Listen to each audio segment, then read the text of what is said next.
New NCL old NCL का जो मामला था सब निपट चुका है। तो अब तो आप मेरिट लिस्ट जारी कर दीजिए ना। जिम्मेवार बीएसएससी और नीतीश सरकार है। 22 आ गया, 8 साल बीत गया, अभी तक मेरिट लिस्ट नहीं जारी हुआ है। दो तरफा काम कर रही है। एक तरफ युवाओं को दिखा रही है कि हम वैकेंसी निकाल दी आपके लिए, दूसरी तरफ वो 2 लाख 2.5 लाख रुपया लेके बहाली करवा रही है। और जितने भी अभ्यर्थी हैं उन सब से भी आग्रह कर रहे हैं कि आप भी अब घर मत बैठे रहिए, क्योंकि अब ये अंतिम लड़ाई है, निर्णायक लड़ाई है। 8 साल से आप लोग वनवास झेल रहे हैं, तो अब वनवास खत्म करने का समय है। नमस्कार, आप लाइव बिहार देख रहे हैं। मैं हूं राजमोहन तिवारी।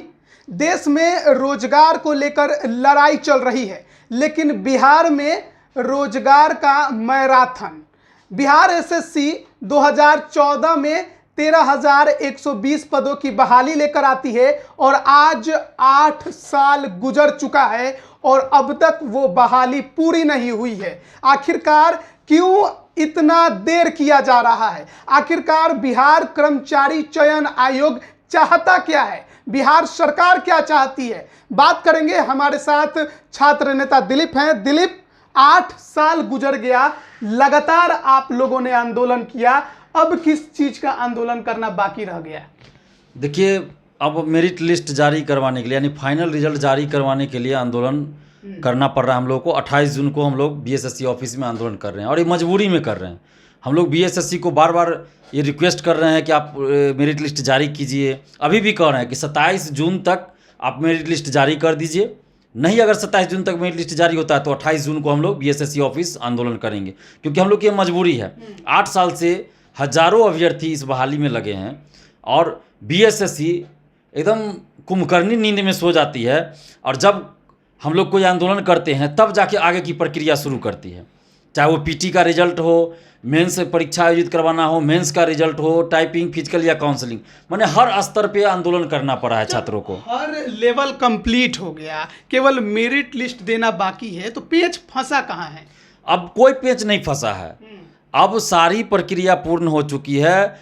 कहीं से कोई व्यवधान नहीं है, कोई रुकावट नहीं है, कहीं से कोई रोक नहीं लगाया हुआ है। लेकिन बीएसएससी की यह मनमानी है कि बीएसएससी रिजल्ट जारी नहीं कर रही है। मान लीजिए पहले कुछ समय पहले कहा गया कि मामला कोर्ट में है, कोर्ट ने रोक नहीं लगाया था। देखिए, कोर्ट ने मेरिट लिस्ट जारी करने पे रोक नहीं लगाया था, लेकिन चलिए बीएसएससी का कहना था कि कोर्ट में मामला चल रहा है इसलिए हम रिजल्ट जारी नहीं करेंगे। 25 मार्च को जब आंदोलन हुआ तो उसके ओएसडी ने कहा, मनोज कुमार जी ने, कि कोर्ट से मामला खत्म हो जाए तो हम 4 दिन में रिजल्ट दे देंगे, हमारा रिजल्ट तैयार है। तो अब किस चीज़ की देरी है? अब तो कोर्ट में कोई मामला नहीं है। न्यू एनसीएल ओल्ड एनसीएल का जो मामला था सब निपट चुका है। तो अब तो आप मेरिट लिस्ट जारी कर दीजिए ना। अब आपको अभी भी हम समय दे रहे हैं कि 27 जून तक आप मेरिट लिस्ट जारी कर दीजिए।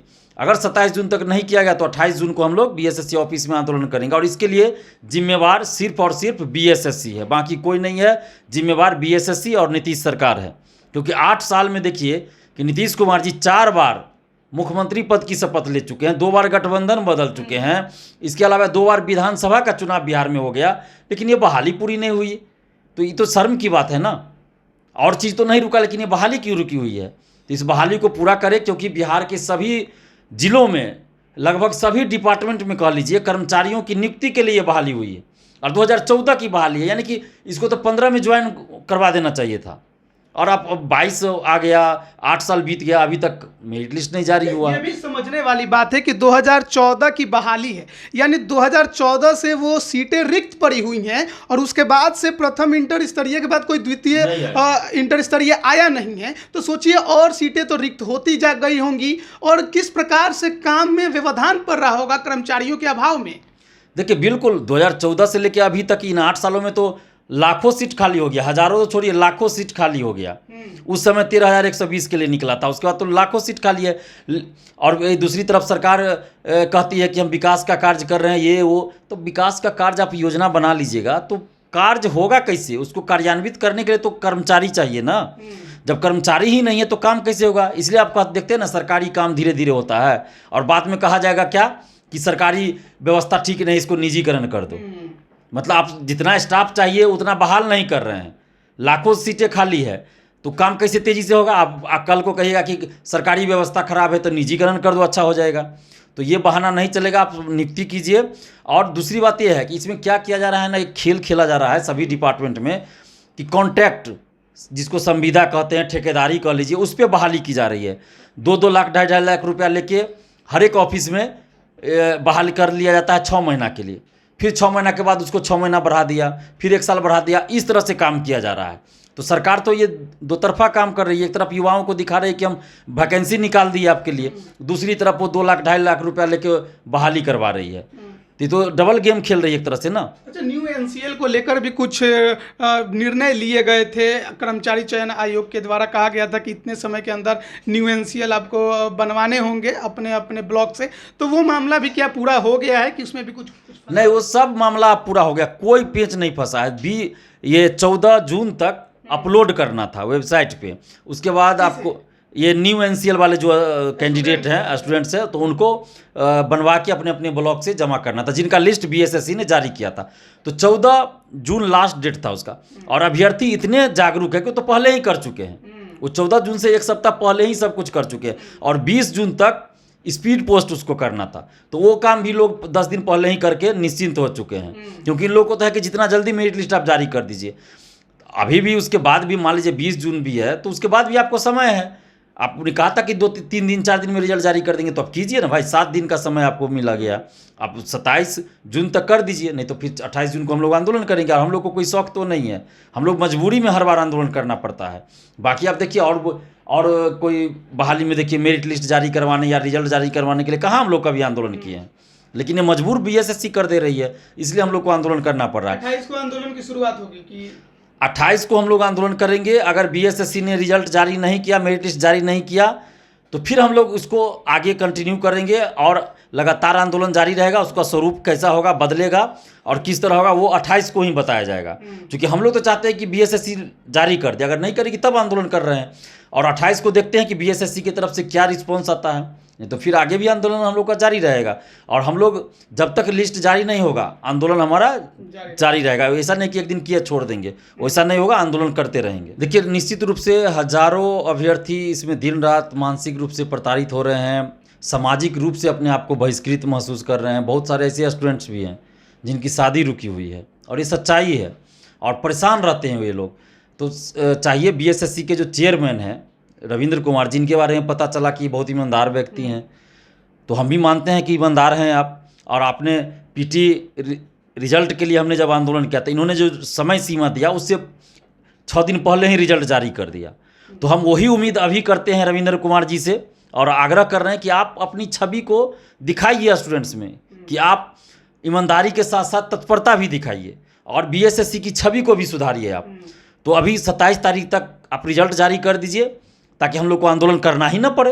अगर नहीं 27 तारीख तक किया जाएगा तो रिजल्ट जारी, तो हम लोग आंदोलन करेंगे। और जितने भी अभ्यर्थी हैं उन सब से भी आग्रह कर रहे हैं कि आप भी अब घर मत बैठे रहिए, क्योंकि अब ये अंतिम लड़ाई है, निर्णायक लड़ाई है। 8 साल से आप लोग वनवास झेल रहे हैं, तो अब वनवास खत्म करने का समय है। और ये आपकी भी अब जिम्मेवारी है कि आप अपने हक और अधिकार के लिए कितना तत्पर हैं।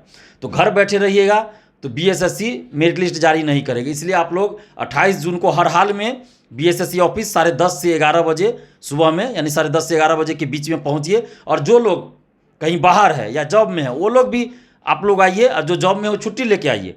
और बाहर अगर किसी काम से, तो भी आप समय है अभी, आप आ जाइए। और पटना निश्चित रूप से बीएसएससी ऑफिस 11 बजे तक आप लोग निश्चित रूप से 28 जून को आइए। और ये मत सोचिए कि कोई लड़ रहा है, हम तो घर बैठे अपना देख रहे हैं, तो इससे नहीं होगा। अगर ऐसा कीजिएगा तो ये अंतिम लड़ाई है, तो फिर आपको लेट लतीफ़ी होगी, तो आप ही को भुगतना पड़ेगा। आपका जो वेतन है वो 4 साल 5 साल पहले से मिलना चाहिए ना। अरे 1.5 साल 2 साल बहुत हुआ, 2016 से आपको वेतन मिलना चाहिए था। इस बात को क्यों नहीं आप लोग सोचते हैं? 2016 से जो आपको वेतन मिलता वो 2022 में भी नहीं मिल रहा है। तो इस चीज़ को आप समझिए। और आपके लिए ये लड़ाई है, दिलीप कुमार की लड़ाई नहीं है। दिलीप कुमार को नहीं इसमें जॉब मिलने जा रहा है, आपको जॉब लेना है। तो आप अगर घर बैठे रहिएगा तो फिर कल को आपके लिए फिर कोई कैसे लड़ने आएगा, और इससे आप ही का नुकसान है। तो इसलिए आप इस बार घर मत बैठे रहिए, सभी लोग बीएसएससी ऑफिस आइए, ताकि बीएसएससी को ये दिखे कि हजारों लोग यहाँ शामिल है, स्टूडेंट्स हैं। और इनकी बात को अगर नहीं मानते हैं तो ये बहुत गलत होगा।